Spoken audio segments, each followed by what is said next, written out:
Good morning, students.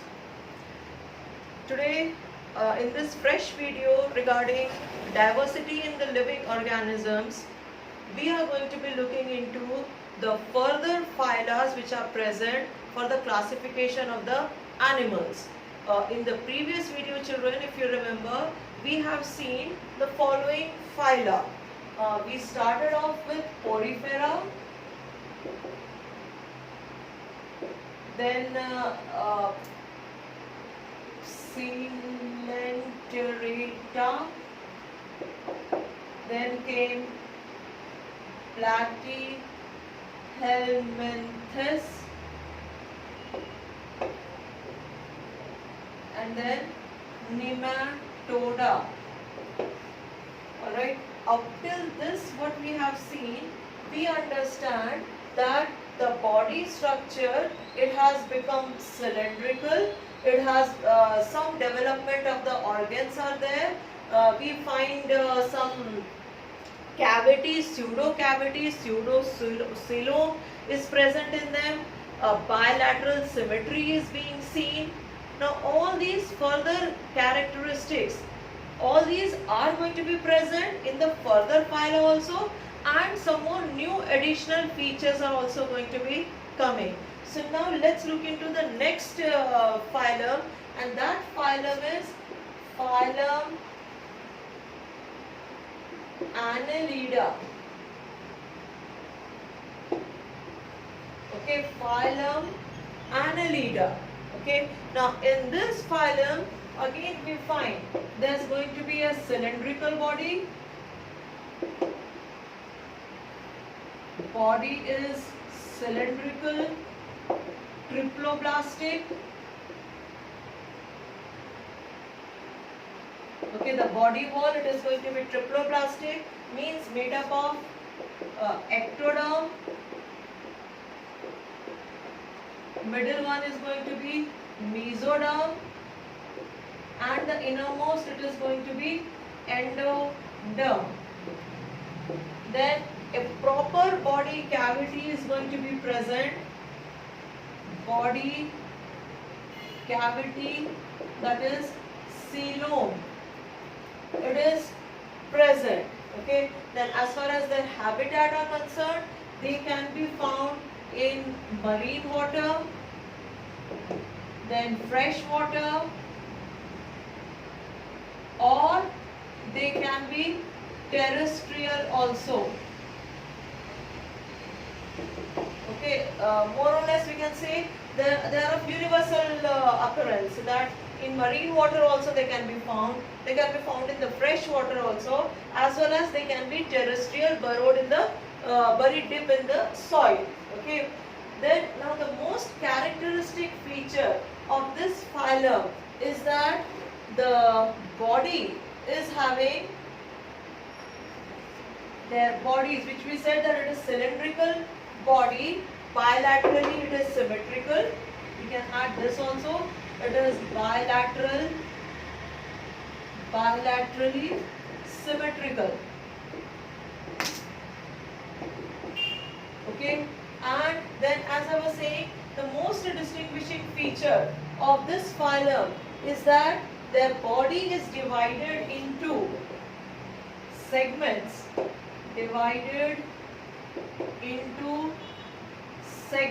Or we can say that it is a segmented body which is present. There will be some head-like structure, a tail-like structure will be seen, and then in each of the segments a different type of a performance of the organs are going to be present. Like some segments they can be having the male genitals, some segments they can be having the female genitals. Means what we are talking about over here as an animal is that these animals, they are mostly hermaphrodite. Okay, they are hermaphrodite. Let's understand the meaning of these hermaphrodite. Hermaphrodite animal meaning that both the sexes, means male and female organs, male and female organs, they are present in same individual. Means the sexes are not separate. Each segment performing a different type of a function. It will be having a different type of the organs which are going to be present in this cavity, that is the coelom.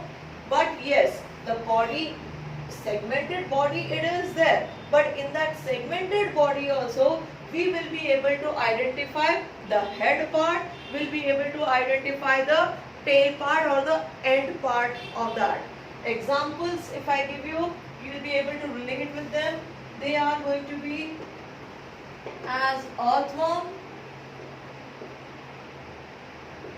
Okay, since the body structure is cylindrical, we call them all in general as worms. Now, since it is present in the earth, just as we said, that they can be found in the terrestrial area also. So, terrestrial means the ones which are present in the earth, we call them as the earthworm.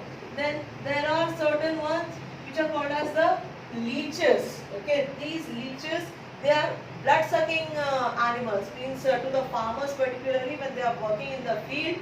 Then that time, since these are also terrestrial, they can get stuck up to their feet and then they keep on pulling the blood out of the person's body. Means they are sort of parasitic by nature. And then another one, if I have to give, Nereis, okay, which is going to be having multiple feet-like structure. Multiple feet-like structures are going to be present. So such segmented bodies are the ones which are going to be coming under the heading as phylum Annelida. Okay, you children should be knowing about the diagram, at least of the earthworm diagram is what you need to be practicing. Then let's move on to the next phylum. Next phylum is Arthropoda.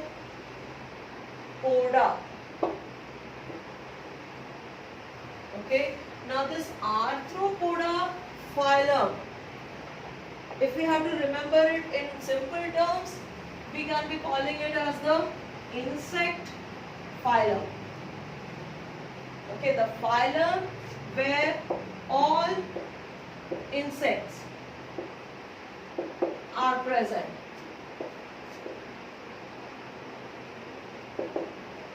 Okay, all insects means now we are talking about certain specific characteristic which we find in the insects. Now these insects, their bodies are going to be divided into a head, then a trunk-like structure and a small tail-like structure can also be present. So such type of differentiation in the body is occurring. Okay, and since the variety of the insects that we find around us also, that is so huge, this phylum is having the largest representative members over here. Means the largest number of the species of the living organisms, if we have to talk about from the animal kingdom, they are going to be found in the phylum Arthropoda. We can be having those smallest, means in the insect also as an ant. There are going to be very big variety of the ants which are present. Some of them are red, black, still smaller black are present, still bigger blacks are also present. From that we can be having a big one like that of lobster, cockroaches. All these are coming under the phylum as Arthropoda. Now what other features are going to be present? Yes, of course they are going to be having now the cylindrical body, it is not going to be present, but yes, it is going to be coelomate. Okay, now I think so by now we understand what do we mean by coelomate body. Means the body is going to be having a cavity. In that cavity the various organs are going to be placed. Now these organs, they are going to carry out the various functions like breathing, digestion. Then there is going to be something called as the circulation of the blood is also going to be there. But here for the blood circulation, blood is present but no veins or arteries.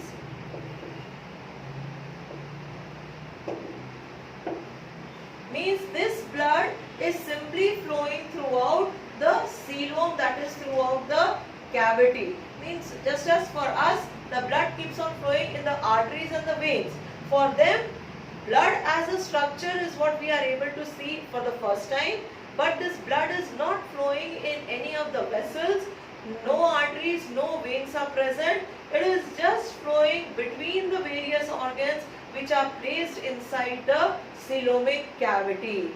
Then they are of course going to be bilaterally symmetrical. Bilateral symmetry is now going to be seen practically in all. Symmetry.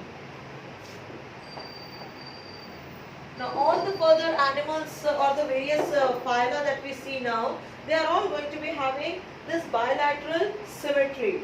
Then most important feature of this particular insect category is that they have jointed limbs or legs. In fact, that is the meaning behind arthropoda. Arthro standing for jointed and poda, it is coming, poda, pedia, this is coming from the word as legs. So what type of legs are present? The legs are jointed. Now the importance of this jointed legs, like say for example if we take ourselves, we say our hand is jointed, where this palm part it is joined off over here, then this arm part it is joined at this elbow, this is the upper arm. Now these joints, when they are present in our body structure, in our limbs, they allow us certain free type of the movement. This bending, lifting of the hand, all these are going to be possible. But had this been a single bone, okay, not as a jointed, then our hand would be remaining like this only. Okay, we will not be able to pick up anything and then put it into our mouths also. That is not the problem which is existing from now on. That they are having jointed legs which is helping them in their fast locomotion. And one more feature which we can add over here is they are now mostly going to be having either many legs like that of case of centipede, okay, or then they can be having 6 legs like that of what should I say, a fly, or 8 legs can be present like that of a spider. Okay, but the body structure, if these are the characteristics that we find in the body structure, although the number of legs can vary, but still all of them are going to be belonging to the phylum as Arthropoda. So here I am going to be expecting you to be at least learning of the diagram of the spider. Slightly simpler one it is to be learning it off. So practice of this particular diagram. Then next we are moving on to the next phylum, and that phylum is Mollusca.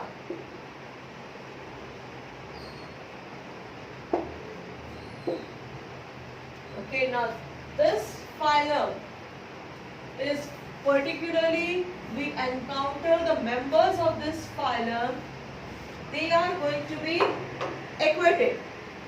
Okay, they can be aquatic, they can be present in marine life, or they can be present in the fresh water as well. Okay, either they can, they are all are aquatic. It can be a case of fresh water, or it can be a case of the marine water in which they can be present. Now, when we talk about the body symmetry can be present, means a bilateral symmetry can be there. Both the two cases are existing, that body symmetry will be there as a bilateral form, or then it can be an asymmetrical body as well. Okay, the body structure can be asymmetrical. Particularly, we find this in the case of this example, that is pila. Now, what is pila? In our common language, we call that as the shank. Now, shank, if you have seen, there's going to be a top structure where there's going to be a hole of over here, and then these are going to be all the spirals in which this the main body is what is going to be present. Now as this pila is growing, this body gets twisted, and because of the twisting of this body, it is going to become as asymmetrical. Okay, so here the body, it is going to be present inside a calcareous shell. Okay, for some of the members of the phylum Mollusca, the body can be present inside a calcareous cell. Now inside that the organism is going to be present, and once that organ dies off, then only that shell part is going to be remaining behind. Like many a times when we go to the beaches, we collect the shells from there. Now what are those shells? All those shells, whether you call them by the name as pila, you call them by the name of this oyster, where the pearl grows. Okay, all of them, they are going to be having this particular calcareous structure is going to be there, which is going to be a characteristic feature of this phylum as Mollusca. The differentiation of the body is present, and if it is calcareous, then these are going to be the examples. In certain cases, this shell might not be present. Then in that case, we have the example like that of octopus.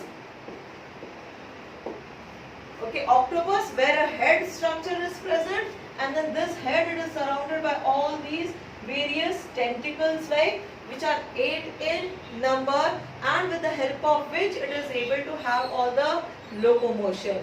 Otherwise, if the shell is present, then the number of legs is going to be small, size of the legs is also going to be small. But yes, they are going to be having a coelomate body, where there is going to be presence of the organs are going to be present. Now, as far as the sexual organs are concerned, they can be having a male and a female one as separate, or they can be as a hermaphrodite also, having the male and the female organs in the same body structure also.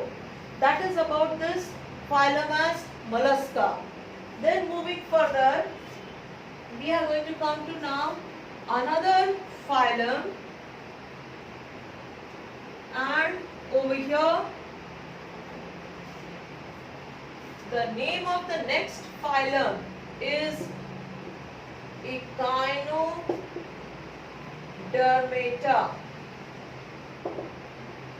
Okay, the next phylum is Echinodermata. Now, echino actually stands for echino. Spelling is going wrong. Children, be particular about the spelling. See, even I am committing mistakes, so you need to be practicing them out. So, echino as a prefix, this is standing for some spine or spiny structures. Spiny means what? Thorn-like structures which are present on the body, and dermata, it is standing for the skin. Okay, so if we club them together, then on the skin means on the outer wall, if suppose the spine or thorn-like structures, if they are present, then that class is going to be called as Echinodermata. Now the best example over here is that of our sea star, which we also call it as starfish.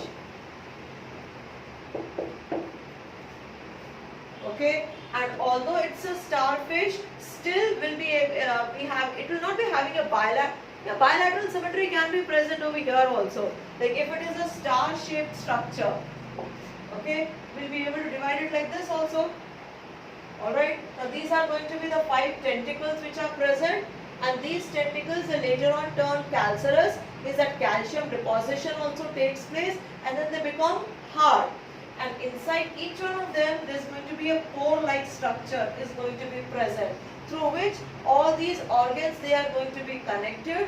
And yes, now the organ development, one as a digestive tract, one as a circulatory tract, all these are slowly getting developed. but their most characteristic feature is the presence of these spines on their body, because of which they had to be placed in a separate phylum, that is as phylum Echinodermata. And the best example of that, you can remember children, it has the starfish or the sea star. Even another one, that is as a sea urchin, is also present. These are the various names of the animals that belong to the phylum as Echinodermata. Then moving further to the next phylum. The next phylum, for the first time now, we are giving it the name something related to the cord that is present. We call it as Protochordata. Okay, Protochordata. Now this Protochordata is going to be that phylum where a notochord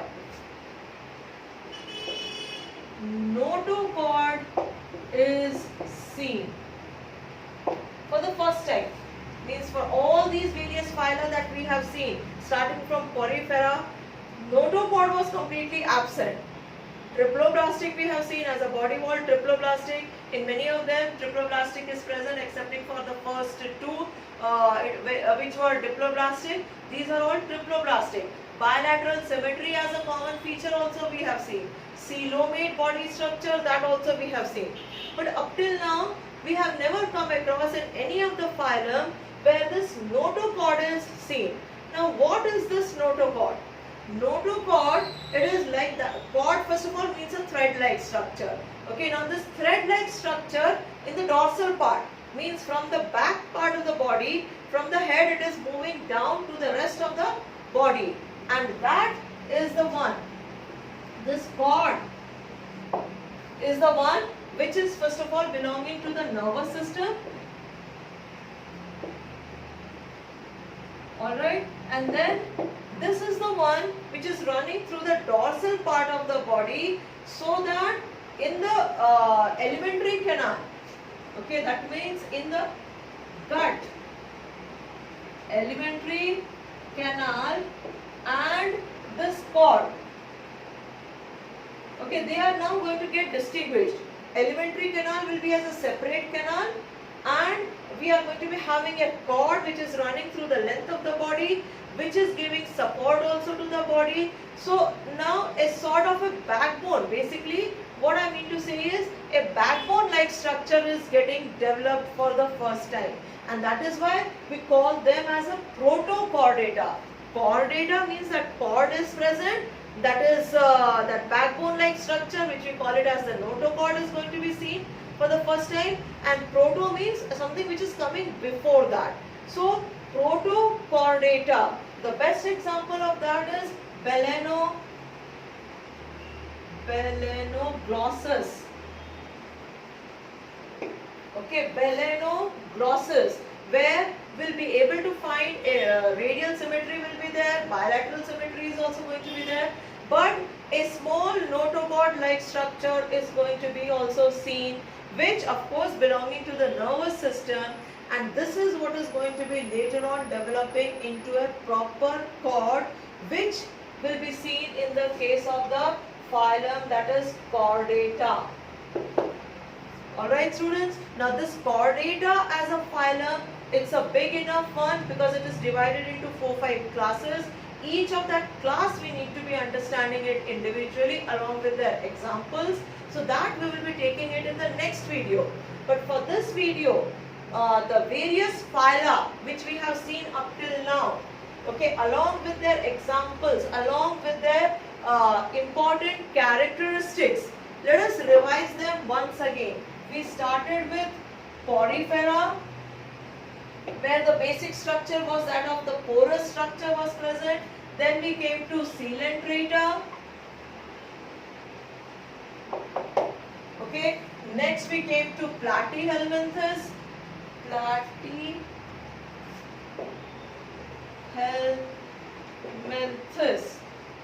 Okay, where we came across all these flatworms were there. Then we came across all these nematoda,